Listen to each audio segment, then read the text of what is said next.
Olá, meu amado irmão e irmã, a graça e a paz da parte de Deus e de nosso Senhor Jesus Cristo.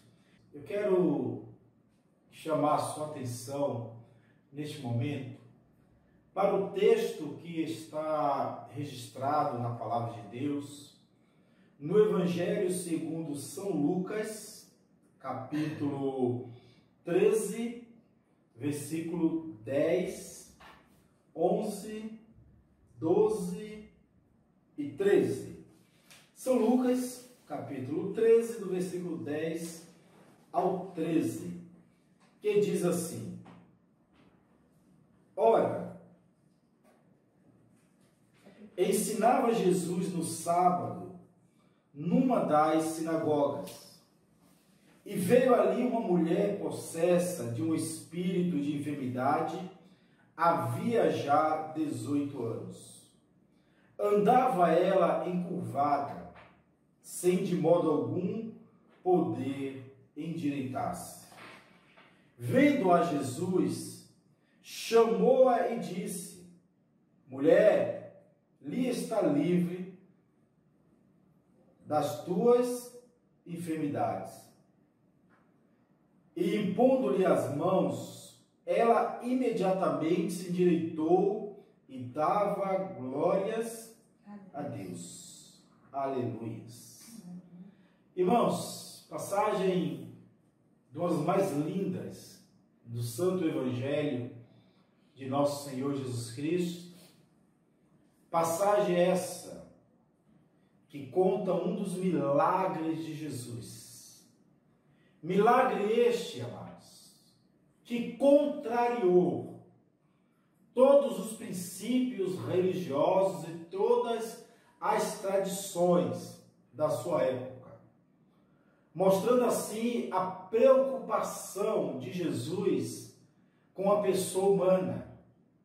Jesus não media esforços e não existia limite para o Senhor operar na vida de uma pessoa quando ele estava aqui nessa terra como homem, e não existe limites para ele operar sobre as nossas vidas ainda hoje, pelo poder e pela graça do Espírito Santo, porque todo o poder está sobre o nome de Jesus.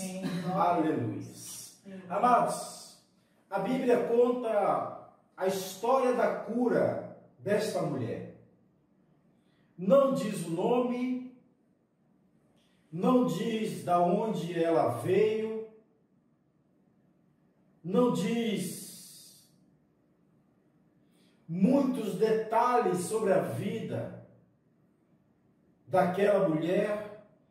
Apenas a Bíblia registra que há 18 anos aquela mulher ela sofria com uma enfermidade causada por um espírito de enfermidade que a mantinha curvada por 18 anos. Não foram 18 dias, 18 meses, foram 18 anos, amados.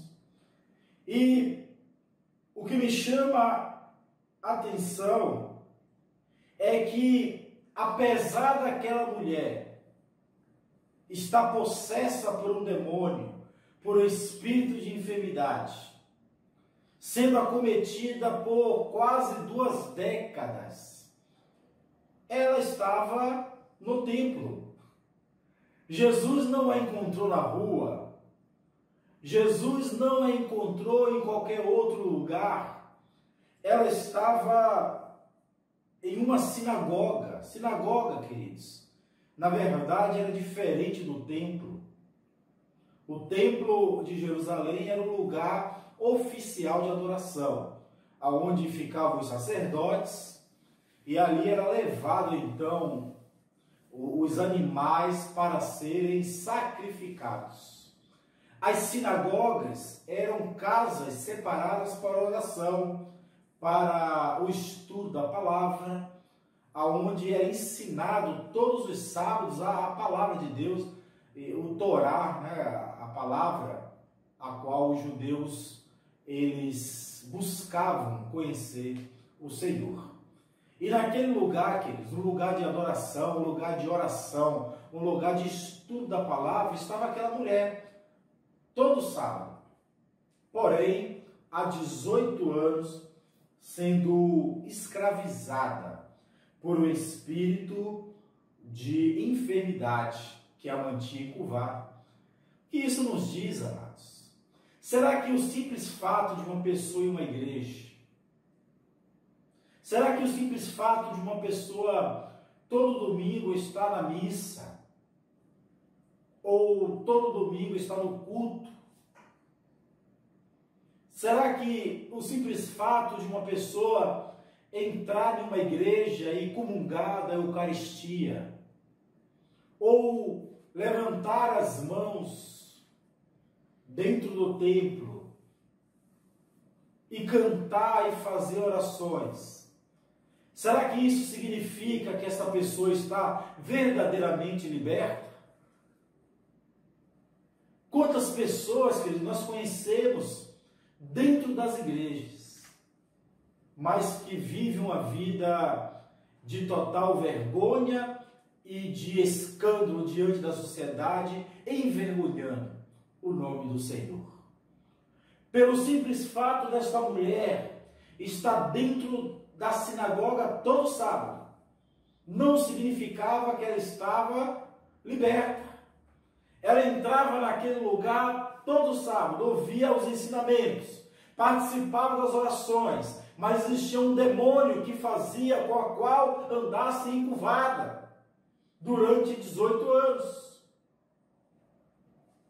Queridos, mas a Bíblia diz que Jesus a viu. E aqui é interessante, amados, porque para entender isso, nós precisamos entender como funcionava um templo ou uma sinagoga judia, e até mesmo como ele funciona até hoje alguns templos orientais. Principalmente no templo de Jesus, amados. Mulheres não podiam entrar nos lugares de adoração. No templo em Jerusalém, existia o pátio externo, que era o pátio dos estrangeiros. Um pouco depois, o pátio das mulheres, ainda fora do templo. Para depois chegar ao pátio dos homens, o pátio dos sacerdotes, que ficava ali, o altar, junto com a pia e os demais apetrechos, e depois o Santo dos Santos, aonde ficava a Arca da Aliança. As sinagogas funcionavam de uma forma parecida. A sinagoga tinha um espaço de culto, aonde ficavam os homens, junto com os rabinos, ali estudando a palavra, e no pátio exterior em volta ficavam as mulheres. E esse pátio ele era separado do local de culto por véus. Ou seja, não simplesmente elas ficavam na janela olhando o que estava acontecendo, mas além da divisão natural, existiam véus que as separavam dos demais que ali estavam estudando e cultuando e fazendo as suas orações. E apesar, queridos, daquela mulher estar atrás dos véus, em um pátio separado dos demais, Jesus a viu. Aleluia. Louvado seja Deus. O que eu quero dizer com isso para as nossas vidas nesta noite? Aleluia.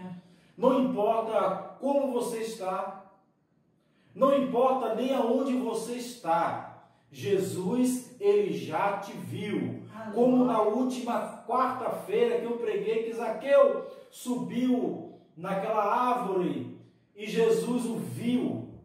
Da mesma forma, Jesus viu aquela mulher com a sua vida atormentada por aquele espírito de enfermidade.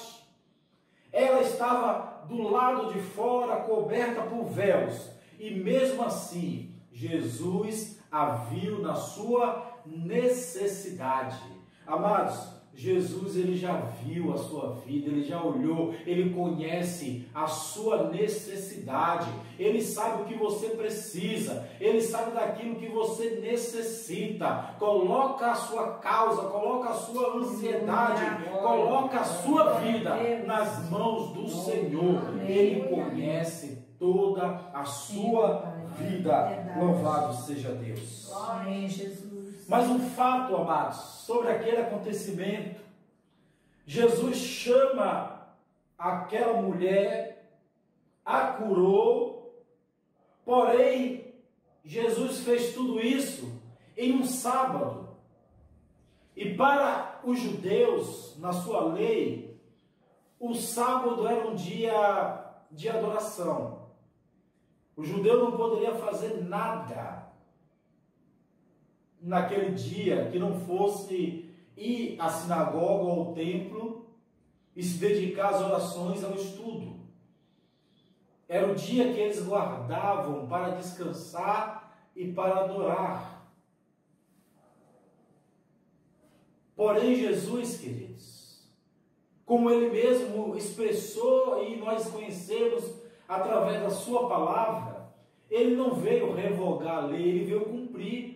E em Cristo Jesus toda a lei foi cumprida. E Jesus, ele não era escravo do sábado, mas ele era Senhor do sábado, como ele é Senhor de todas as coisas. E se o sábado era para glorificar a Deus, a cura daquela mulher era para a glória do Senhor. O nome do nosso Deus seria e foi glorificado na vida daquela mulher. E Jesus curou aquela mulher no sábado, algo que era proibido pelo sistema religioso daquela época. Amados, quando Jesus cura aquela mulher no sábado, não pense você, porque hoje em dia, e eu já presenciei muitas curas milagrosas no templo, hoje em dia, quando uma pessoa ela é curada, a igreja glorifica, né? Quando a gente presencia um milagre, a igreja chora, glorifica, exalta o nome do Senhor. E quando nós lemos essa passagem, nós podemos entender e achar que quando Jesus curou aquela mulher, que colocou as mãos sobre ela e disse: filha, você está curada, expulsou aquele espírito de enfermidade, e ela se colocou em uma postura ereta. Nós podemos imaginar que toda a sinagoga glorificou a Deus, que exaltou o Senhor, que se emocionaram, mas não foi isso que aconteceu, amados. Pelo contrário, o chefe da sinagoga, o líder daquele lugar, o líder espiritual, quando viu que Jesus curou aquela mulher, ao invés de glorificar o nome do Senhor, ele se levantou furioso, porque Jesus tinha curado no sábado. Não importava para aquele homem o poder de Deus se manifestando naquele lugar. Não importava para aquele homem uma filha de Abraão sendo liberta do seu mal. O que importava para aquele homem era apenas o seu código religioso. E quando Jesus quebra aquelas regras por ser o Senhor dos sábados, aquele homem então fica extremamente furioso e revoltado com Jesus. E não pense em você que hoje em dia é diferente, não. Não pense em você que todo mundo vai se alegrar com a sua vitória. Pelo contrário, amados, nós temos que ter muito cuidado para quem nós contamos a nossa vida. Verdade. Para quem nós contamos as nossas causas. Com quem nós dividimos a nossa intimidade, porque nem todo mundo está torcendo por nós, nem todo mundo quer ver o nome do Senhor ser glorificado, e quando vê você ser abençoado, muito se sente revoltado como chefe daquela sinagoga. Confiemos no Senhor, queridos, colocamos a nossa vida na mão dele. Louvado seja Deus. Deixa eu dizer uma coisa para você, pontuar, amados, alguma coisa para você nesta noite. Não é apenas Satanás que faz uma pessoa andar encurvada. Não é apenas Satanás que faz uma pessoa andar encurvada?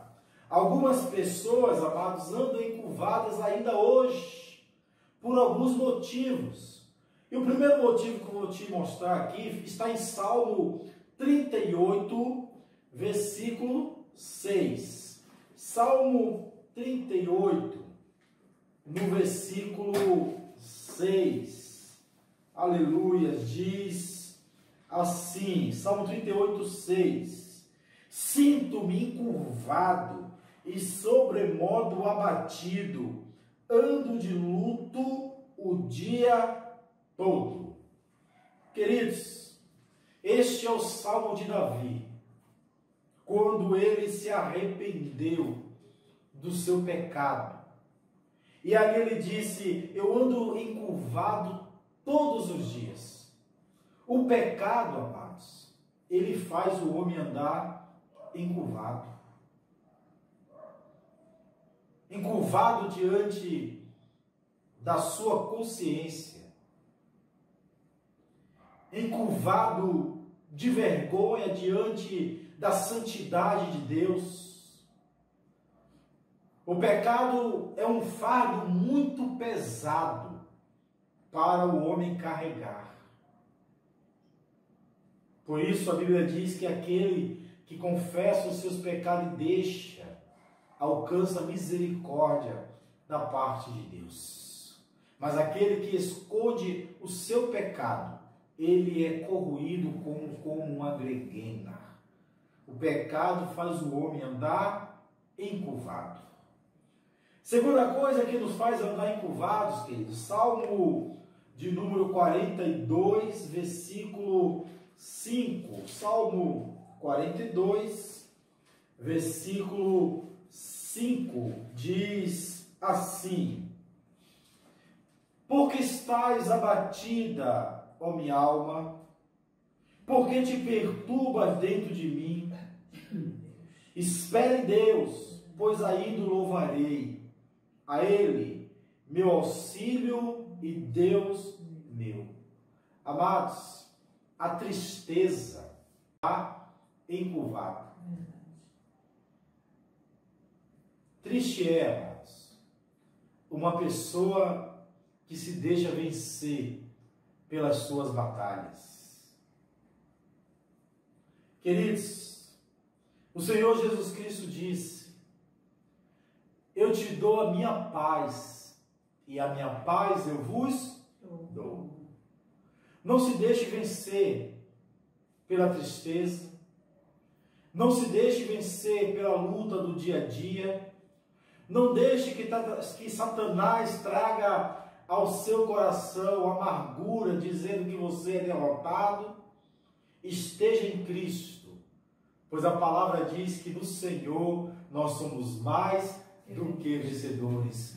Não se entregue à tristeza, se entregue a Jesus. Glória. Terceira coisa que faz o homem andar encurvado, Salmo 44, versículo 25, que diz assim: pois a nossa alma está abatida até o pó, e o nosso corpo como que pegado no chão. Terceira coisa que faz o homem andar encurvado, queridos, é a tristeza, ou melhor, o sofrimento.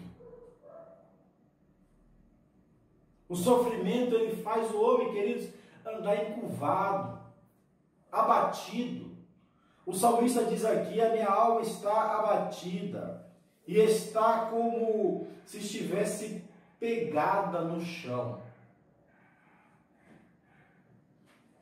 O sofrimento, queridos, ele existe na vida de um homem que não tem a Deus. Você vai dizer assim: mas pastor, crente não sofre? Sofre. Mas o crente não é vencido pelo seu sofrimento. O crente, ele pode passar por momentos de sofrimentos, mas não é o suficiente para o pegar no chão, para o abater, porque a nossa luta é travada com o nosso Deus. O nosso Deus, ele vai na frente, vencendo batalha por batalha. Aleluia. Nós podemos até passar por momentos de sofrimento, mas existe paz e alegria e a certeza de vitória em nossos corações. O sofrimento só abate e derrota aquele que não tem esperança, aquele que não tem esperança em Deus.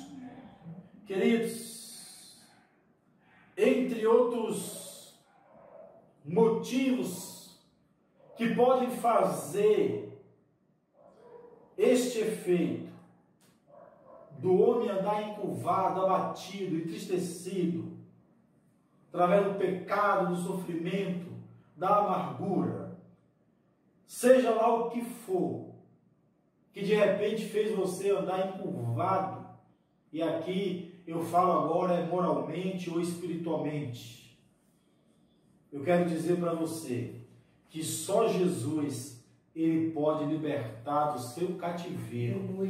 Só Jesus, só você se entregar verdadeiramente nas mãos do Senhor, confiar no Senhor, e você terá descanso para a sua alma. Louvado seja